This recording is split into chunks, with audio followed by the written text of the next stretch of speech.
감사함으로 그의 문에 들어가며 찬송함으로 그의 궁정에 들어가서 그에게 감사하며 그의 이름을 송축할지어다.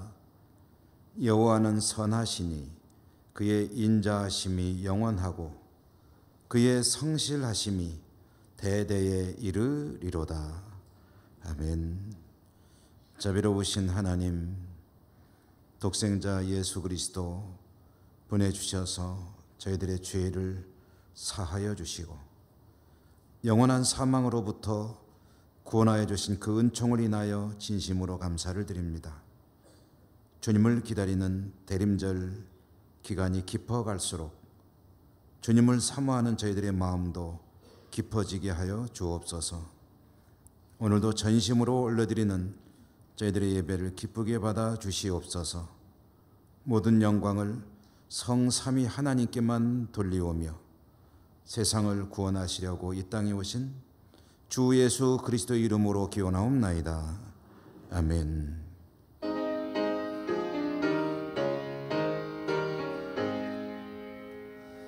만복의 근원 하나님,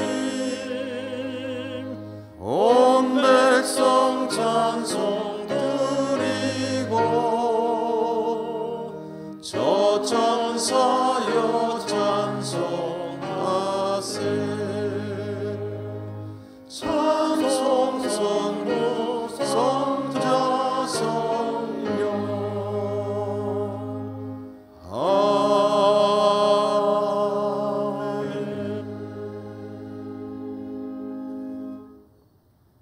고백의 기도를 함께 드리시겠습니다.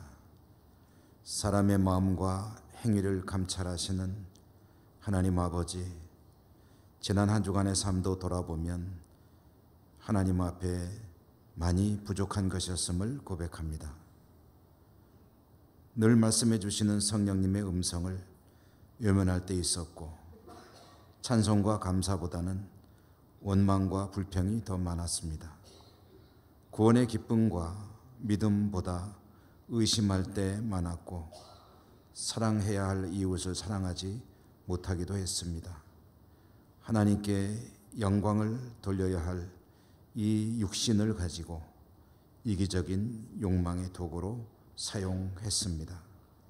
하나님, 저희들의 부족함과 허물과 죄를 용서해 주옵소서. 이 시간 계속해서 우리의 모든 은밀한 허물과 죄들을 침묵 가운데 고백합니다.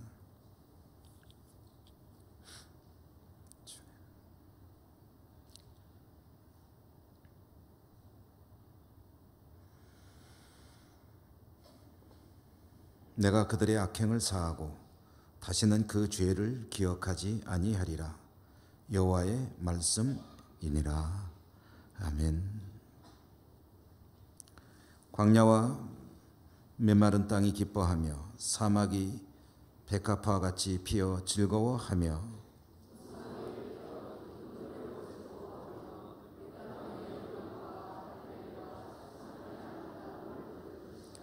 그것들이 여호와의 영광 곧 우리 하나님의 아름다움을 보리로다.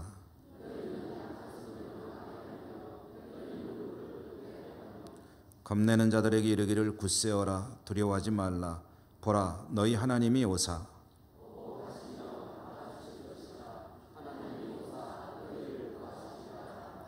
그때에 맹인의 눈이 밝을 것이며 못 듣는 사람의 귀가 열릴 것이며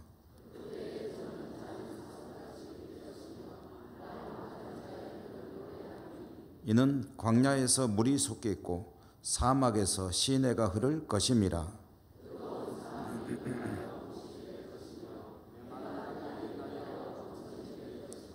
승냥이에 눕던 곳에 풀과 갈대와 부들이 날 것이며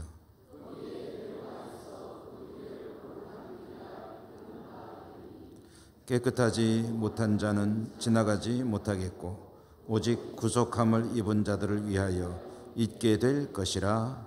아멘. 사도신경 신앙 고백합니다. 나는 전능하신 아버지 하나님 천지의 창조주를 믿습니다. 나는 그의 유일하신 아들 우리 주 예수 그리스도를 믿습니다.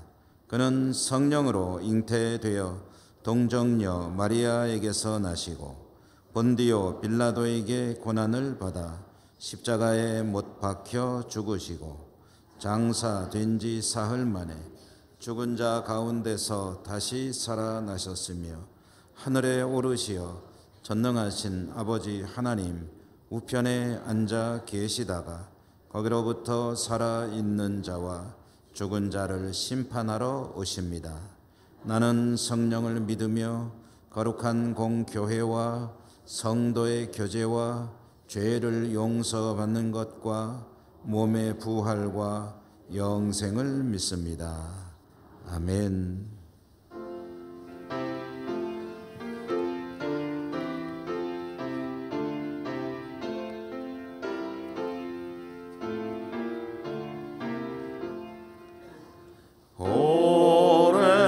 오랫동안 기다리다 주님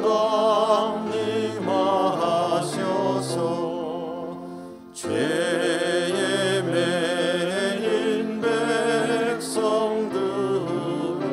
자유 얻게 하시네. 주는 우리 소망이요 힘과 위로 되시니 오래 기다리던 백성 많은 복을 받겠네. 모든 백성 구하려고 인근으로 오시니 영원토록 우리들을 친히 다스리시네. 죄로 상한 우리 마음 은혜로서 고치고 주의 빛난 보좌 앞에 이르도록 하소서.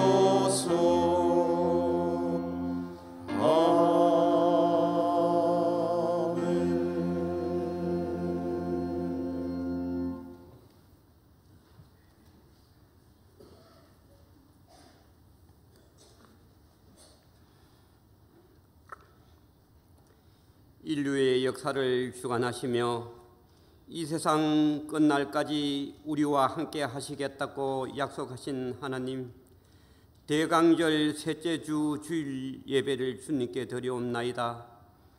죄와 허물 많은 저희들을 한 해 동안도 복된 자리에 머물 수 있도록 인도하여 주시는 데 감사합니다.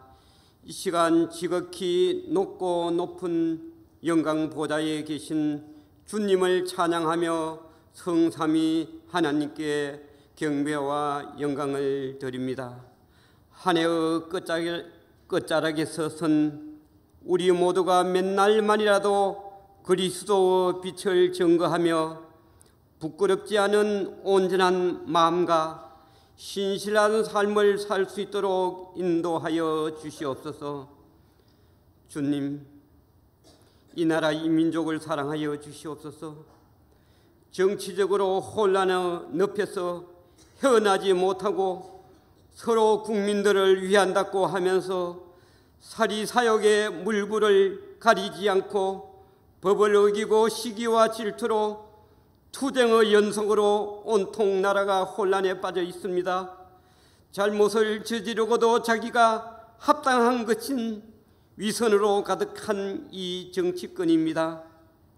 하나님을 믿는 우리들은 공산주의와 좌파와는 동행하지 못합니다. 우지몽매한 국민들을 깨닫지 못하고 무엇이 옳은 것인지 무엇이 그른 것인지 분별하지 못하고 자기 일이 아닌 것처럼 방관하는 어리석음, 이 민족 나라를 일제에게 빼앗긴 서름도 겪었지만 지금은 그것보다도 더 큰 공산주의를 사모하는 무리들이 너무나 많아 풍전등화 같은 나라의 실정입니다. 나라가 있어야 교회가 있고 신앙의 자유도 있습니다. 공산주의는 하나님을 인정하지 않습니다. 나라가 어려울 때는 믿는 우리들이 앞장을 서야 합니다. 방관자적인 바라보는 것만 우리들이 아니라 비겁한 죄인입니다. 올바른 신앙인이 아닙니다.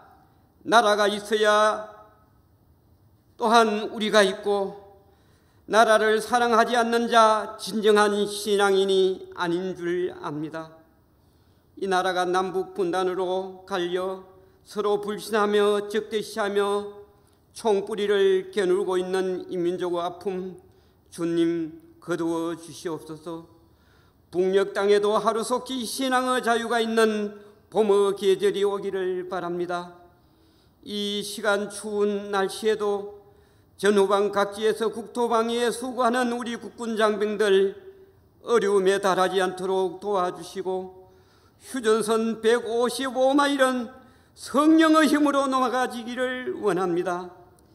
믿음의 우리 교회 형제들 무슨 일을 하든지 먼저 기도로 준비하며 범사에 감사하며 항상 기뻐하는 삶을 살며 악은 그 어떤 모양이라도 가까이 하지 않으며 반드시 물리치게 하시옵소서. 먼저 주님의 몸된 교회 전도 문이 열려 이 주님의 전이 차고 넘치는 복된 자리가 되며 구원의 방주로서 세상의 빛과 소금의 역할을 잘 감당하기를 원합니다. 지난 주간에는 내년도 봉사자들을 새로 임명하였습니다. 각 기관들도 새로운 임원들을 구성되었습니다. 맡겨주신 달란트대로 충성 헌신 봉사하며 주님께 영광 돌리는 귀한 열매를 거둘 수 있도록 주님께서 친히 인도하여 주시옵기를 간절히 바라고 비옵나이다. 주님의 일은 자기의 뜻대로 욕심대로 하는 것이 아니라 주시는 자의 명을 받아 순종으로 받아들이고 열심을 다하며 주님께 칭찬받는 종들이 되게 하여 주시옵소서. 오늘도 주님의 귀한 말씀을 전가실 목사님께 성령으로 충만함을 입혀주시고 찬송으로 주님께 영광 돌리는 호산나 찬양 위에도 주님의 은총이 충만케 하옵소서. 이 시간 원치 않는 질병으로 병마와 싸우는 우리 믿음의 형제들 주님께서 친히 안수하여 주시옵소서. 병마로부터 이기게 하옵소서. 고르지 못한 날씨에 연로하신 우리 성도님들 건강도 지켜주시옵소서. 이 시간 저희들이 주님께 드리는 이 예배가 축복의 시간이 되게 하여 주시옵소서. 모든 말씀 예수님의 이름으로 기도드리옵나이다. 아멘.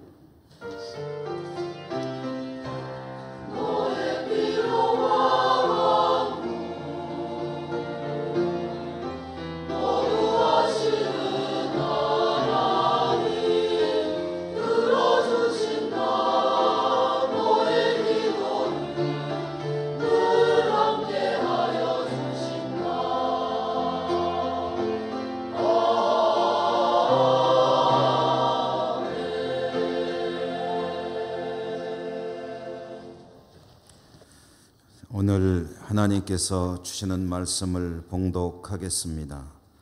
신약성경 마태복음 11장 2절에서 6절까지입니다.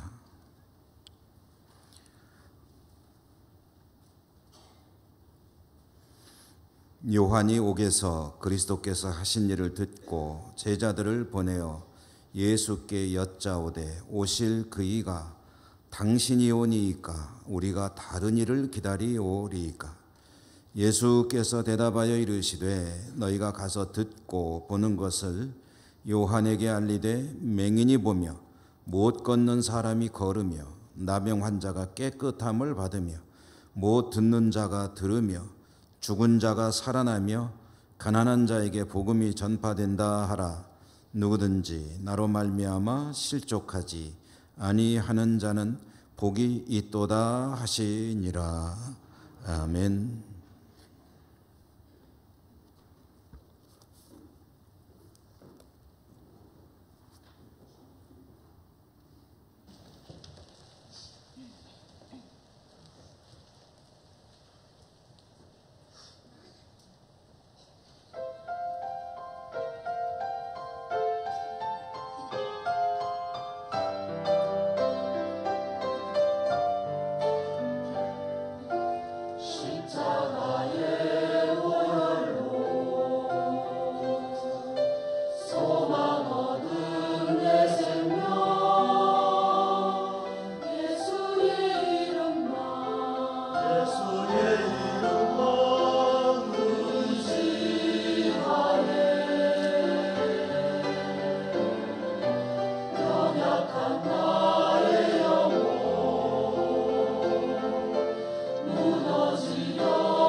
아멘.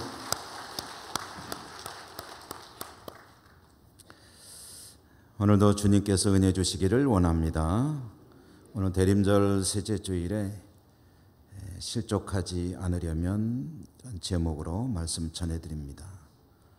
오늘 주시는 말씀 마지막 절에 보면 주님께서 말씀하십니다. 누구든지 나로 말미암아 실족하지 아니하는 자는 복이 있다. 이 말씀은 뒤집어 보면 주님을 인하여 실족하는 이들이 있다는 얘기죠. 주님 때문에 실족한다. 그렇다면 그런 이들이 있다 하면 어떨까요? 우리는, 저나 여러분은 주님을 믿고 살아가면서 실족하는 일이 없는 신앙의 사람일까요? 아니면 우리들에게도 그런 일들은 있는 걸까요? 있고 없고도 중요하지만 당장 이런 과제가 대두가 됩니다. 어떻게 하면 주님을 믿고 사는 중에 실족하지 않을 수 있느냐? 실족하지 않으려면 무엇을 어떻게 해야 하느냐? 이런 질문을 당장 갖게 되는데 이 질문에 답을 구하려면 한 두어 가지 정도 먼저 밝혀져야 될 그런 일들이 있습니다. 첫째로는 주님께서 이 이야기를 하는 그 이유가 뭐냐? 어떤 상황 가운데서 왜 이 말씀을 하고 계신 거냐 하는 것이 이해가 돼야 될 겁니다. 두 번째로는 오늘 말씀 중에 이 실족한다 했는데 실족한다는 게 구체적으로 무슨 소리냐, 뭐가 어떻게 된다는 소리냐, 이것의 의미가 밝혀져야 되겠죠. 먼저 주님께서 왜 이런 말씀을 하셨을까 하는 그 스토리를 좀 정리해 보면 이 말씀을 하게 된 연유는 이렇습니다. 세례요한이 옥에 갇히게 되었죠. 옥에 갇힌 세례요한, 옥에 갇힌 사람이 가장 시급한 일, 또 절박한 일, 또 급한 일 중에 하나는 바깥 세상이 어떻게 돌아가느냐 하는 것에 대한 궁금증일 겁니다. 제자들이 찾아왔습니다. 세례 요한은 자신을 찾아온 제자들과 옥중에서 면담을 하게 되었을 때 예수님의 활동 소식을 들었습니다. 예수님께서 바깥에서 어떻게 활동하시는지 그 소식을 접한 세례 요한이 제자들을 예수님께 보낸 겁니다. 그리고 이런 질문을 하게 한 겁니다. 3절의 말씀에 보니까 오늘 그 이야기죠. 오실 그 이가 당신이 오니까 우리가 다른 일을 기다리오리까. 이 말은 이런 의미죠. 그동안에 당신이 메시아라고 믿고 있었습니다. 그런데 당신이 정말 메시아가 맞습니까? 당신이 만약에 메시아가 아니시라면 우리가 다른 메시아를 기다려야 되는 겁니까? 이런 질문을 이제 던진 겁니다. 세례 요한이 제자들을 통해서 예수님에게 이와 같은 질문을 하게 하였을 때 이 질문을 들은 예수님께서 대답을 하셨는데요. 오늘 본문에 역시 그 내용들이 나와 있죠. 4절에 보면 예수께서 대답하여 이르시되 하고 너희가 가서 듣고 보는 것을 요한에게 알리되 맹인이 보며 못 걷는 사람이 걸으며 나병 환자가 깨끗함을 받으며 못 듣는 자가 들으며 죽은 자가 살아나며 가난한 자에게 복음이 전파된다 하라 라고 대답을 해주시고 이어서 하신 말씀이 누구든지 나로 말미암아 실족하지 아니하는 자는 복이 있다 이렇게 말씀을 하셨거든요. 그러니까 내용을 좀 압축해서 정리해 보면 나로 말미암아 실족하지 않는 자는 복이 있다라는 이 말씀은 세례 요한의 질문이죠. 당신이 메시아가 맞습니까? 라는 질문에 대한 결론적인 대답이라고 할 수가 있습니다. 당신이 메시아가 맞습니까? 나로 말미암아 실족하지 않는 자가 복이 있다. 이렇게 질문과 대답을 주고받은 것이다 하는 그런 말씀입니다. 근데 여러분, 세례 요한이 어떤 사람입니까? 세례 요한이 제자들을 시켜서 질문하게 한 이 질문이 조금 의아하지 않습니까? 이 질문은 참 믿음이 없는 질문이죠. 그동안에 당신을 메시아라고 믿었는데 이제는 의심이 간다는 얘기 아닙니까? 세례 요한은 왜 이런 질문을 한 걸까요? 감옥에 갇혀서 고생하다 보니까 또는 정신적으로 뭔가 좀 온전치 못해서 이런 엉뚱한 질문을 하게 된 걸까요? 우리는 오늘 이 본문만 가지고는 답을 찾기가 어렵기 때문에 이 성경 속으로 좀 들어가 봐야 됩니다. 그래서 그 당시 세례 요한의 제자들이 세례 요한을 찾아와서 이 감옥에 있는 자기 스승들과 만나서 나눴을 대화를 한번 재구성해 봐야 합니다. 그것은 막연한 상상이 아니라 성경의 흐름을 통해서 충분히 그럴 수 있다 하는 그런 가능성이 있는 상황을 재현해 봐야 되는 거죠. 그래서 이렇게 한번 재구성을 해봅니다. 제자들이 세례 요한을 면담할 때 이런저런 세상 얘기를 들려주었을 것이고, 근데 세례 요한에게 가장 궁금한 것 중에 하나, 그것은 주님의 동향이죠. 그분은 어떻게 지내시느냐? 그분은 요즘 뭐 하시느냐? 제자들이 대답합니다. 예, 그분은 갈릴리 주위를 다니시면서 병자들을 고치시고 말씀을 선포하시고 열심히 전도하십니다. 그분은 참 대단하십니다. 손을 대시면 낫지 않는 병이 없습니다. 못 걷던 자도 걷고 말 못한 자도 말하고 보지 못하던 이들이 보고 심지어는 죽었던 자들도 살아납니다. 나병 환자도 깨끗해집니다. 참 그분의 기적은 끊임없이 일어나고 있습니다. 활발하게 활동하고 계십니다. 이런 제자들의 말을 들은 세례 요한은 그래? 역시 대단하시구나. 이런 식으로 이제 대화가 오고 갔겠죠. 그런데 우리가 여기서 한 가지 세례 요한이 이런 질문을 하게 된 이유를 찾기 위해서 제자들이 세례 요한에게 했을 말 한 가지를 또한 생각해 봅니다. 세례 요한의 제자들은 자기 스승에게 이런 말도 했을 것입니다. 그런데 선생님, 그분은 그렇게 놀라운 일들을 많이 하고 다니시는데 도대체 언제쯤이나 메시아로서 활동을 하시게 될까요? 그분은 언제쯤이나 이스라엘 나라를 회복하실까요? 그분은 언제쯤이나 우리의 기대를 충족시키는 그런 활동들을 하시게 될까요? 지금 병자들을 고쳐주고 열심히 전도하시고 또 하나님 말씀을 가르치시고 이런 거 참 좋긴 한데요. 그런데 그분의 말씀은 사실 듣기가 쉽지는 않습니다. 수긍하기도 어렵습니다. 그분은 그런 엄청난 능력을 가지고 이제는 그런 일은 좀 그만두고 이 나라를 구원하고 그리고 독립하고 부강한 나라를 만드는 일에 좀 힘을 좀 쓰셔야 되는 거 아닙니까? 그리고 선생님이 누구십니까? 선생님이 그분을 위해서 길을 예비하시는 선지자로서 얼마나 열심히 준비를 하셨습니까? 그렇다면 이렇게 옥에 갇혀서 고초를 겪고 계신데 선생님 좀 꺼내주셔야 되는 거 아닙니까? 우리는 마음이 너무 아픕니다. 선생님 이렇게 고생하시는데 저분은 저기서 이렇게 활발하게 활동하고 인기가 막 하늘을 찌르는데 선생님은 여기 갇혀서 이러고 계시니 좀 와서 좀 돌봐주셔야 되는 거 아닙니까?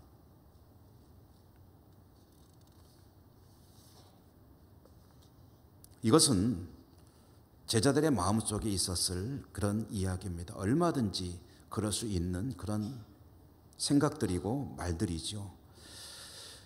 아마 제자들은 이렇게 예수님에 대한 소식을 전하면서 마음속에 가지고 있는 불만을 자기들의 스승에게 털어놓았을 것이고 그 말을 들은 세례 요한이 제자들을 예수님에게 보내시는 겁니다. 보내는 거죠. 보내면서 가서 이렇게 질문을 해라. 당신이 정말 메시아가 맞으십니까? 그러면 여러분, 이 질문은 누구의 질문이냐 하는 것을 한번 생각해 봐야 됩니다. 이것은 세례 요한의 질문이냐 아니면 제자들의 질문이냐. 다시 말해 세례 요한이 감옥에 갇혀 있으면서 고생 많이 하면서 예수님을 위해 자기의 삶을 드리면서 헌신하고 희생했는데 그렇게 있다 보니까 뭔가 자꾸 마음속에 어떤 다른 생각들이 들면서 예수님의 메시아 되심에 대해 의심이 들고 그래서 이런 질문을 한 것이냐.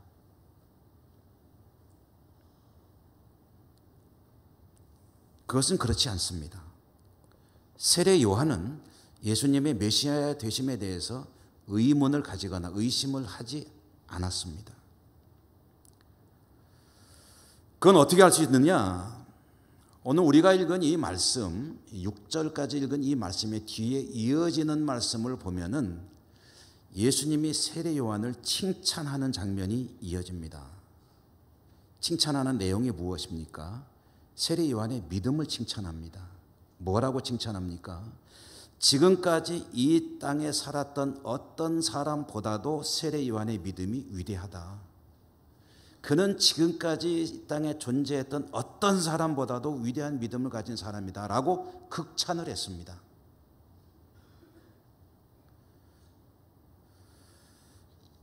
성경은요, 앞과 뒤가 다른 얘기를 하지 않습니다. 다 통합니다. 앞과 뒤가 다르면 성경이 아니죠. 세례 요한이 이 질문을 한 것이 주님을 믿지 못하는 의심으로부터 나온 것이라고 한다면 주님이 이렇게 칭찬할 수가 없는 거죠. 그러므로 지금 이 질문, 당신이 메시아가 맞습니까? 라고 하는 이 질문은 세례 요한이 예수님에 대해서 뭔가 흔들리는 믿음에 의해서 나온 질문이 아니라 제자들을 위해서 던지는 질문이다 라는 것을 알 수가 있습니다. 무슨 얘기냐? 제자들이 주님의 메시아 되심에 대해서 어느 정도 학습이 되었고 믿음을 가지고 있었는데 세례 요한이 감옥에 갇힌 동안 그 믿음이 여지없이 흔들려 버리는 겁니다. 그리고 와서 불만을 잔뜩 털어놓는 겁니다. 세례 요한이 자유의 몸이어서 계속해서 제자들을 가르치고 그들을 돌볼 수 있는 상황이 아닙니다. 그러므로 세례 요한은 믿음이 흔들리는 제자들을 주님에게 보내는 겁니다. 가서 직접 여쭈어봐라. 당신이 메시아 맞으십니까? 하면은 주님께서 하시는 말씀이 있을 거다. 그 말씀을 듣게 하려고 제자들을 주님에게 보내는 겁니다. 그러므로 당신이 메시아 맞습니까? 이것은 세례 요한의 질문이 아니라 제자들의 질문입니다. 세례 요한은 주님께서 제자들에게 적절한 대답을 주심으로 제자들의 흔들리는 믿음이 다시 굳건하게 설 수 있기를 기대했겠죠. 자, 그러면 우리가 두 번째 궁금증을 한번 풀어보십시다. 주님께서 그렇게 자신에게 와가지고 질문하는 제자들에게 하신 말씀의 결론이 뭐라고 그랬습니까? 나로 말미암아 실족하지 않는 자가 복이 있다 라고 말씀을 하셨거든요. 그럼 여기서 실족이란 말의 의미를 좀 더 명확해야 되겠습니다. 실족이란 말을 우리는 잘 알고 있죠. 발 헛디디는 게 실족이죠. 넘어지고 다치기도 하고. 그런데 이 성경 속의 실족이라는 말은 단지 그 정도의 의미는 아니고요. 조금 더 여러 가지 의미를 가지고 있는 말입니다. 우선 실족이라고 번역된 이 말, 원래 헬라 말로, 여러분 뭐 모르셔도 괜찮습니다만은 참고로 들어주십시오. 헬라 말로는 스칸달리조라고 하는 말인데요. 이 스칸달리조라는 말에서 우리가 알고 있는 스캔들이라는 말이 나왔습니다. 스캔들이 뭡니까? 연예인이나 또는 정치인이나 조금 대중적으로 유명한 사람들이 좀 적절하지 못하거나 부도덕한 일을 했을 때에 그에 관한 일들이 쭉 들려오면 그걸 우리는 스캔들이라고 그러죠. 추문이라는 말로 쓰기도 하죠. 여기서 말하는 이 실족, 이 스캔들의 의미는 뭐냐면 글자 그대로 걸림돌이라는 의미입니다. 걸림돌은 가다가 발이 툭 걸리면은 사람이 이제 자빠지는, 넘어지는 그런 것을 말하죠. 그럼 그대로 여기다 적용을 해보면 어떤 말이 되겠습니까? 나로 인하여 믿음 생활하다가 걸림돌에 툭 걸려가지고 넘어지는 사람들이 있는데 넘어지지 않는 사람은 복이 있다 라는 말씀을 하신 거로 이해를 할 수가 있겠죠. 근데 그것만 가지고는 왠지 뜻이 명확하지가 않아서 우리가 쓰는 성경 말고 공동번역 성경, 가톨릭과 개신교가 함께 쓰는 성경, 공동번역 성경에서는 어떻게 번역했느냐 하고 보니까 이 실족이라는 말을 의심이라는 말로 옮겨 놓았습니다. 그러니까 의심이라는 말을 거기다 좀 덧대 가지고 첨가해서 이 말을 해석해 보면, 이해해 보면 누구든지 나를 믿고 믿음 생활하다가 걸림돌에 걸려서 넘어지거나 또는 나를 의심하는 이들이 있는데 그렇지 않은 자들은 복이 있다라는 이야기가 되는 거죠. 그거 가지고 조금 더 부족한 것 같아서 한 군데만 더 성경의 의미를 찾아보니까 마태복음 13장에 보면은 57절 후반부에 예수님께서 고향인 나사렛에 가신 이야기가 나옵니다. 근데 예수님께서 자신이 자라나신 고향 나사렛에 가셨는데 고향 사람들은 예수님을 대접을 안 해줍니다. 선지자로, 메시아로 대우 안 합니다. 왜 그러냐? 어려서부터 같이 컸거든요. 목수 요셉의 아들이요, 또 마리아의 아들이요, 저 장남이고 그 밑에 동생들이 줄줄이 있고, 저 우리가 잘 아는 그 예수인데 저 자가, 그러니까 말하자면 경상도식으로 말해서 가가 메시아라고? 누구네 집 아들 가가 메시아라고? 도저히 수긍이 안 되는 거예요. 믿어지지가 않는 겁니다. 그래서 고향 사람들은요, 예수님에 대해서 어떤 태도를 가졌느냐 하니까 예수님을 배척했다고 해요. 배척했다. 근데 그 배척했다고 번역된 그 말이 스칸달리조라는 헬라 말이고, 이 실족이라는 말과 똑같은 단어입니다. 그래서 이 배척이라는 말을 갖다 또 집어넣어 보면 이런 얘기가 되는 거죠. 주님이 그렇게 말씀하시는 거예요.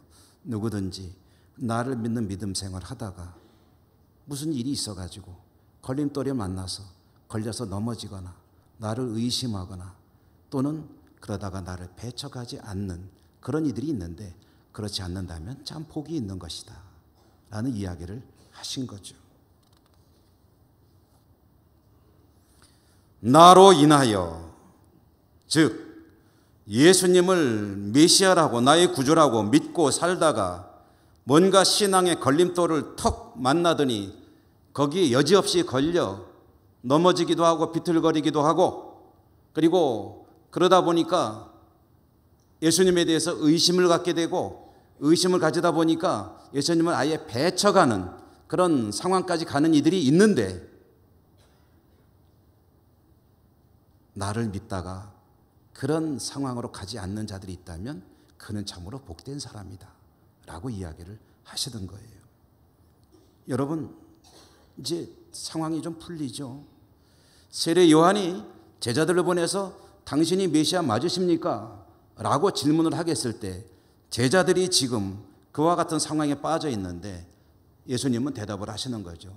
나를 메시아라고 믿고 살던 너희들이 지금 그와 같이 실족하여 있는데, 다시 말해서 비틀거리고 의심이 들어오고 심지어는 내가 메시아라는 사실을 부인하는 지경까지 이르렀는데, 그것은 참으로 있어서는 안 되는 일이고, 어떠한 일이 있더라도 그렇지 않은 믿음의 길을 걷는다면 참으로 복된 일이다 라고 대답을 해 주신 겁니다.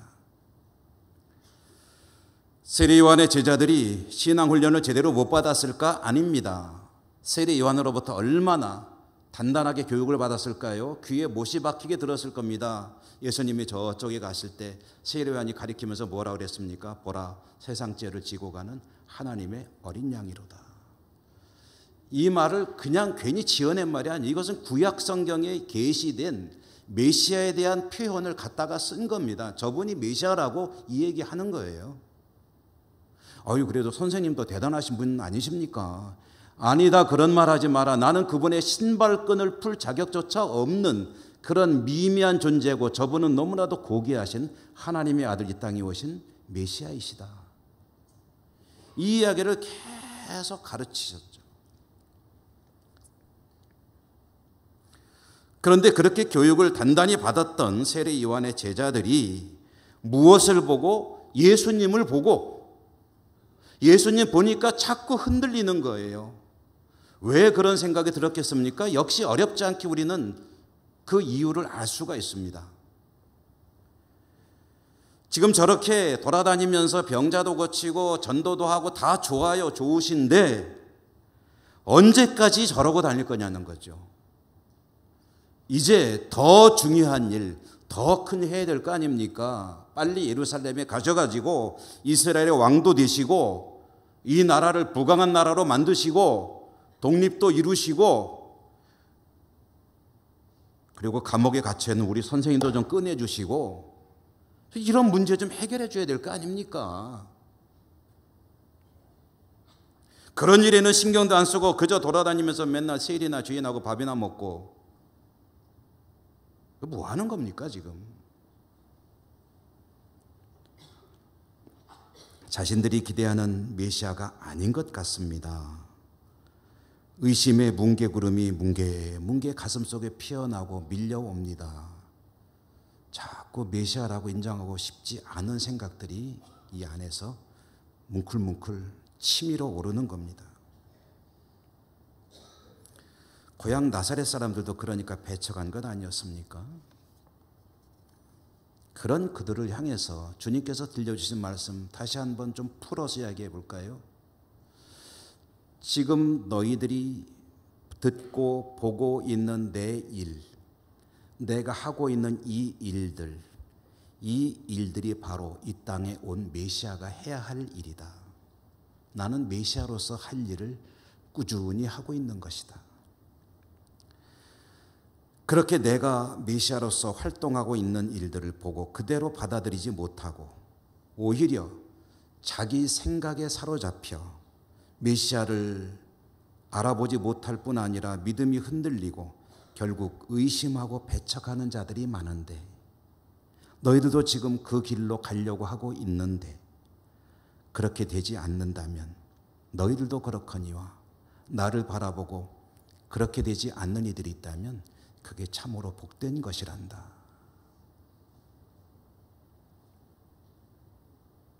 자, 여러분, 이제 우리 얘기를 좀 하고 오늘 말씀을 매듭을 져야 될 것 같습니다.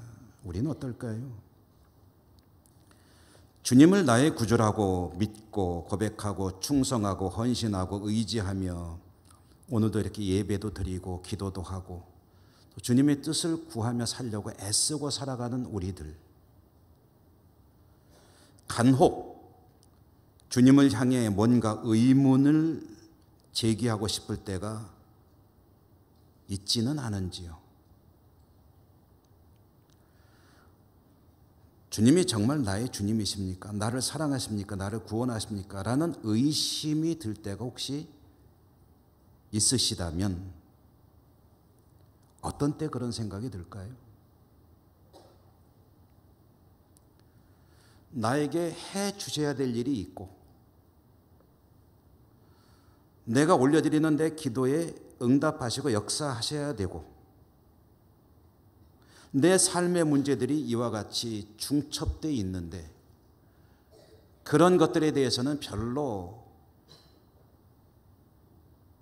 주님이 일하시는 증거들이 없고 그저 매일 성경 읽어보면 믿으라 믿으라 기도해라 기도해라 이런 얘기만 하고 계시니 답답해 죽겠습니다. 내가 생각하고 기대하는 하나님, 멋진 하나님은 이런 문제가 있으면 척, 저런 문제가 있으면 척, 이런 것도 기도하면 척 들어주시고 해결해 주시는 분야가 될 것 같은데, 그러면 너무 좋겠는데 그 정도까지는 아니더라도 적어도 이 정도까지는 해 주셔야 되는 거 아니겠습니까? 그래야 나도 증거를 가지고 힘을 내어 믿음 생활하지. 나름대로 자신들의 기준을 가지고 하나님을 향한 기대를 가지고 나오는데 그런 것들이 너무 이루어지지 않을 뿐 아니라 그저 믿으라, 기도해라, 믿으라, 기다려라, 인내해라. 믿음은 인내하는 것이다. 그래도 믿고 합력하여 선을 이루는 하나님이니까 의심하지 마라. 의심하는 것은 안 된다. 이런 말씀을 듣다 보니 나도 모르게 믿음이 흔들려 가고 의심이 들고 때로는 신앙 자체가 무의미한 것처럼 생각되어지고 그런 일들이 혹시 있지는 않으시냐. 정도의 차이는 있지만 비슷한 경우들이 가끔은 있지는 않았느냐. 그렇다면 그게 바로 오늘 성경이 말하는 실족하는 것입니다.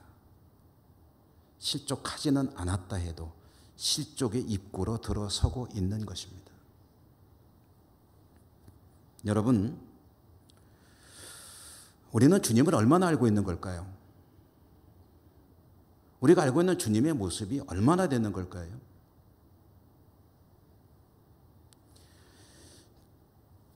주님의 적어도 성경을 통해서 우리에게 계시되는 바에 의하면 주님이 일하시는 방식은 사람들이 원하는 방식으로 하시지는 않습니다. 주님이 일하시는 방식은 사람들이 원하는 방향이 아니라 사람들을 구원하고 사람들을 복되게 하는 방향으로 일하십니다. 그게 그거 아니냐? 아니요. 전혀 다릅니다. 우리가 원하는 것이 만약에 나를 구원하는 것이고 나를 복되게 하는 것이라면 그대로 일치가 될 겁니다. 그러나 대부분의 사람들은, 인간들은 언제든지 실족할 수 있는 그런 가능성을 이 안에 가지고 살아가고 있습니다. 세례 요한의 제자들이 그 모습을 보여주고 있는 거죠. 주님은 자신의 방식으로 일하시고 그것이 사람들을 구원하는 길이요 복되게 하는 길이기 때문에 결코 그 노선을 변경하지 않으십니다. 그러므로 믿음이란 어떤 것이냐? 나의 생각과 나의 견해, 나의 이해, 나의 신념을 따르는 것이 아니라 전능하신 하나님의 말씀, 그리고 전능하신 주님의 일하는 방식, 그것이 옳고 복된 것임을 믿고 받아들이고 그 뒤를 따라가는 것이 올바른 복된 믿음의 길을 걷는 것입니다. 우리가 주님을 얼마나 알 수 있을까요? 여러분, 믿음은 성경이 하나님의 말씀임을 그대로 믿고 조금은 단순하게 그대로 살려고 하는 것이 바로 믿음입니다. 저는 어느 한 신학자의 말을 이름은 밝히지 않겠습니다. 그분이 그런 이야기를 하는 것을 듣고 참 공감이 되더라고요. 별 얘기도 아닙니다. 그분은 독일에 가서 신학 공부를 하고 한국에 와서 참 활발하게 활동하는 분이요. 신학 박사요, 철학 박사요. 그런데 대대로 기독교 집안인데 예수님에 대해서 만약에 토론하자고 하면 이 사람을 제압할 사람은 그렇게 많지 않을 거예요. 얼마나 지식이 많겠습니까? 근데 그런 이야기를 하는 거예요. 자기는 예수님을 연구하는 것이 평생의 자기 일인데 그렇게 살아왔던 자신이 나이가 제법 들어서 돌이켜 생각해 보니까 어려서 보았던 할머니가 생각이 난다는 거예요. 할머니는 공부도 거의 못했고 겨우 성경이나 읽을 정도로 참 지식도 없는 분이지만 나의 믿음은 그 할머니의 믿음에 발꿈치도 따라가지 못합니다. 주님을 몰라서 그런 걸까요? 주님에 대한 이해가 부족해서 그런 걸까요? 주님에 대한 생각이 없어서 그런 걸까요? 왜 평생 성경을 연구하는 것이 직업인 사람이 사실 글자라고는 겨우 성경이나 읽을 정도밖에 안 되는 그 할머니, 어렸을 때 보았던 그 할머니의 신앙에 발꿈치도 따라가지 못합니다 라고 말할까요? 무엇가 다른 걸까요? 자기가 기억하는 그 할머니는 성경을 읽으면 그게 하나님 말씀이려니 하고 그대로 따랐던 분이기 때문에 아무리 신학의 깊이가 깊고 이해가 많은 학자라 하더라도 믿음이란 그런 게 아니다라는 것을 아는 거죠. 믿음은 무엇입니까? 성경이 하나님 말씀이므로 이 말씀이 깨달아졌다면 그대로 따라 사는 것이 믿음이다 라는 것을 고백하는 거예요. 우리는 그런 습성을 가지고 있습니다. 우리도 모르게 안에 가지고 있는 우리의 성품이에요. 하나님이 내가 원하는 쪽으로 자꾸 좀 이렇게 오셔야 돼. 일을 해 주셔야 돼. 내가 기도하는 걸 들어주셔야 돼. 그래야 나를 사랑하고 나를 구원하는 거라고 생각을 해요. 그러나 주님은 말씀하시죠. 누구든지 나를 따라오려거든 자기를 부인하고 자기가 져야 할 십자가를 지고 내 뒤를 따라야 한다. 우리가 기대하는 주님의 일하는 방식은 그 막대한 능력을 가지고 세상을 확 뒤집어 엎는 거죠. 좀 불의한 곳에 가서 그냥 확, 좀 나쁜 사람들은 확, 엉뚱한 모순들은 또 다 뒤집어 가지고 바로 잡고 이렇게 속 시원하게 좀 했으면 좋겠는데 근데 주님은 그렇게 안 하세요. 뭐라 그래요? 믿으라, 기도해라, 기다리라. 아이고 속 터져 죽겠네. 믿으라, 기다리라, 합력하여 선을 이루신다. 여러분 무엇이 오를까요? 주님은 우리가 기대하는 대로 그렇게 막강한 막대한 능력으로 세상을 바로잡으시는 분이어야 할까요?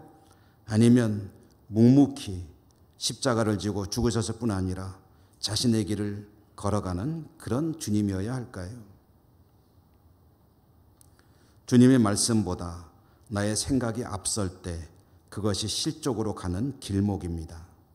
반면에 나의 생각과 나의 판단이 아니라 이 일에 대해서는 주님께서 뭐라고 말씀하시나 말씀을 늘 묵상하고 말씀에 의해 깨달은 바를 따라갈 때 그것이 실족하지 않는 복된 성도의 삶이 될 것입니다. 여러분, 주님의 말씀에 따라 늘 승리하시는 여러분 모두의 신앙과 삶이 되시기를 주님 이름으로 축원합니다. 은혜로우신 하나님 감사합니다. 그렇습니다. 실족하지 않고 주님 앞에 복된 믿음으로 살아야 되겠는데 부족합니다. 성령으로 붙들어 주시고 인도해 주옵소서. 예수님 이름으로 감사하고 기도드립니다. 아멘.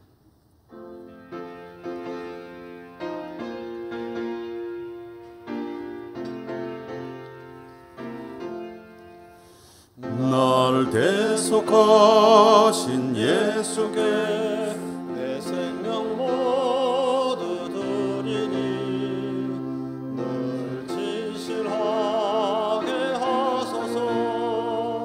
내 구주 예수여, 나 구주 위에 살리라. 내 기쁨 한량 없으리. 갈 길 인도하소서. 내 구주 예수여, 날 구원하신 예수를 일평생 의지하오니 날 영접하여 주소서.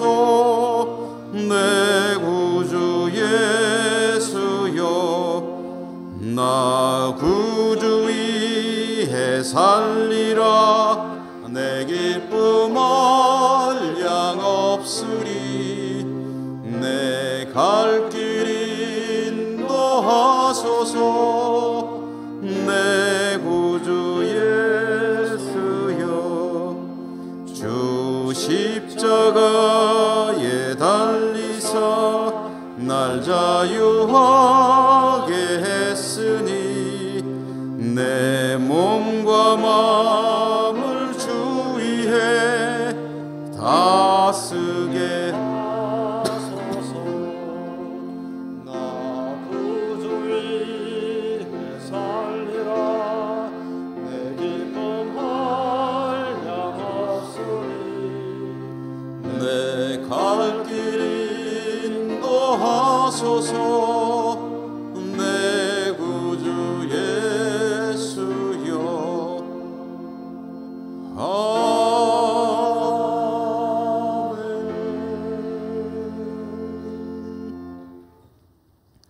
하나님 감사합니다. 오늘도 복된 성회를 주시고 하나님 앞에 나와 예배하시는 은총 주시니 감사합니다. 오늘도 저희들은 하나님께 나오며 예물을 준비해 왔습니다. 모든 것이 하나님께서 주신 것이요 마땅히 드려야 될 것들이 있기에 거룩하게 구별하여 정성껏 준비해 가지고 나왔습니다. 올려드립니다. 기쁘게 받아주시고 드리는 저희들의 삶이 늘 승리하는 복된 삶이 될 수 있도록 인도해 주옵소서. 예수님 이름으로 감사하고 기도드립니다. 아멘.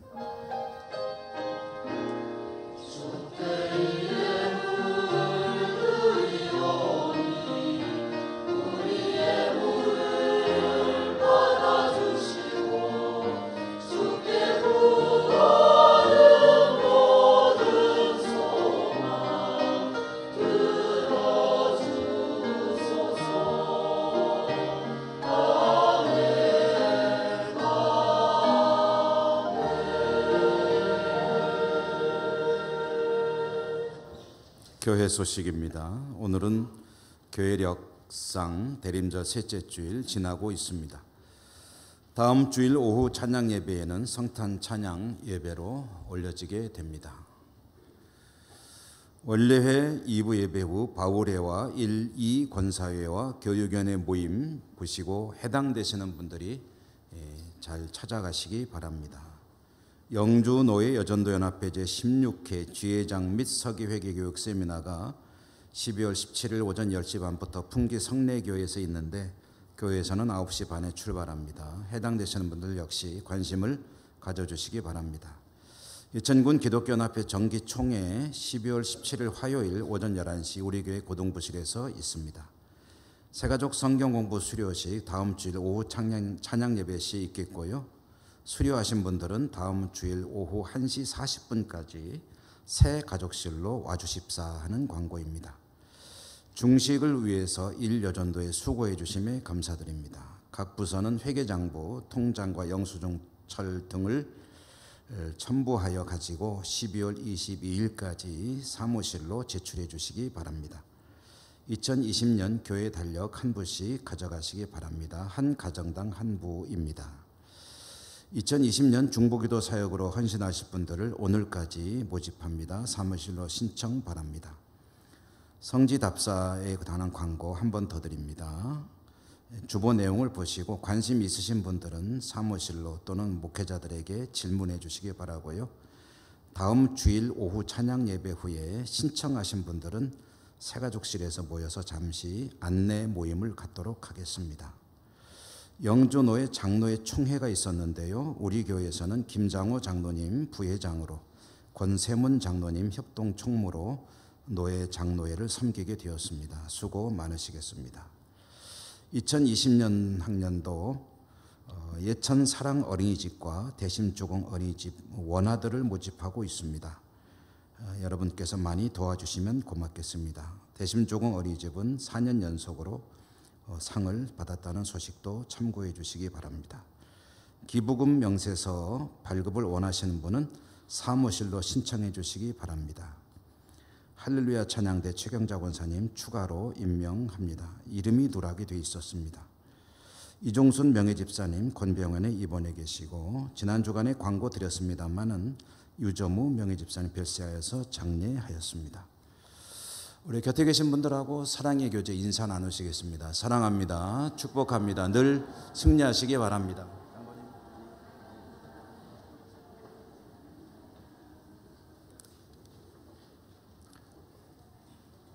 주기도성과 축도로 예배를 마치겠습니다.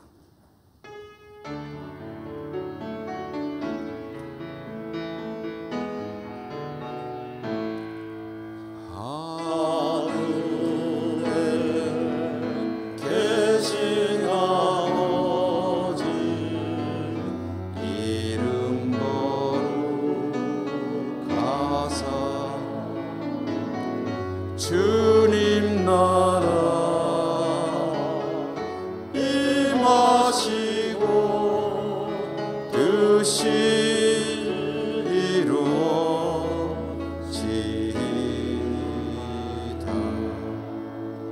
일용할 양식 주시고 우리들의 큰 죄 다 용서하옵시고 또 시험에 들게 마시고 악에서 구원하소서. 내게 주의 나라 주의 권세 주의 영광 영원히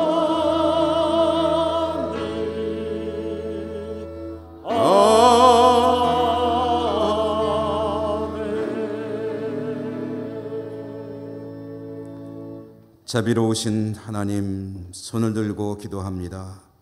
사랑하시는 주의 백성들 위에 축복하소서. 저희들 한 주간 또 세상에 살아갈 때 실족하지 않게 하시고 믿음으로 승리하는 삶이 될 수 있도록 은혜 베풀어 주옵소서. 우리 조국을 불쌍히 여겨주시고 우리 예천 땅 위에 복 내려주시고 우리 한국교회가 살아나게 하시며 우리 예천교회 축복하여 주옵소서. 해외 선교지마다 함께하여 주시옵시고 병상의 환우들에게 긍휼과 자비를 베풀어 주시고 흩어져 살아간 우리 모든 가족들을 돌보아 주시옵소서. 예수님 이름으로 간절히 기도드립니다.